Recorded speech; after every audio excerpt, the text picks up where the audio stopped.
करण्यासाठी, महायुतीचं सरकार आणण्यासाठी, मग आपल्या भागात सुद्धा महायुतीचं सरकार आलं पाहिजे. त्याच्यासाठी आपल्याला एक एक उमेदवार निवडून देणं गरजेचं आहे. आणि आपल्या उमेदवाराचं चिन्ह आहे घड्याळ.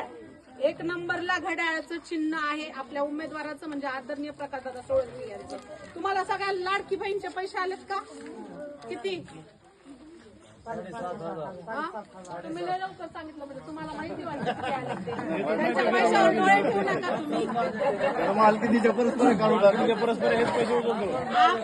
आपल्या अकाउंट मध्ये आलेले पैसे आपल्याला आपल्या नवऱ्याला देण्यासाठी आलेले नाहीत, ते आपल्यासाठी आलेले, आपल्या घरामध्ये खर्च करण्यासाठी आलेले, लाडकी बहीणला आलेले.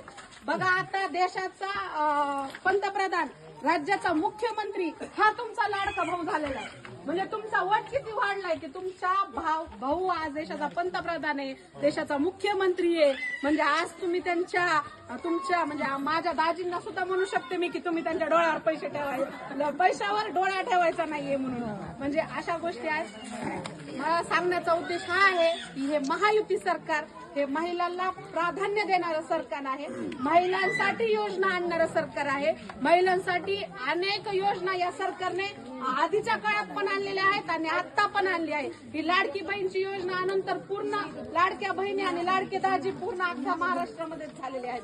तर माझं सांगणं एवढं आहे की अन्नपूर्णा योजनेच्या माध्यमातून आपल्याला 3 गॅस सिलेंडर मोफत मिळालेले आहेत.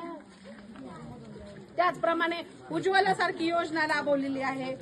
त्याचप्रमाणे महिला बचत गटासारखी योजना राबवून 15,000 त्याला RF म्हणजे रिलीफ फंड मिळत होता, तर तो आता 30,000 झालेला आहे. अशा अनेक योजना या माध्यमातून राबवलेल्या आहेत. बरं, आता आमदाराचं काय काम असतंय आणि ग्रामपंचायतचं काम काय असतंय, नगरपालिकेचं काय काम असतं हे आपल्याला माहित नसतं. एखाद्याला घरकुल नाही मिळालं तर डायरेक्ट वहिनीलाच म्हणतात की आम्हाला घरकुल मिळालं नाही. परंतु ज्या गावामध्ये आपण ज्या गावाचं प्रतिनिधित्व करतो त्या गावाचं आपण प्रतिनिधित्व करत असताना ते सरपंचावर जबाबदारी असते की घरकुल मिळाले पाहिजे.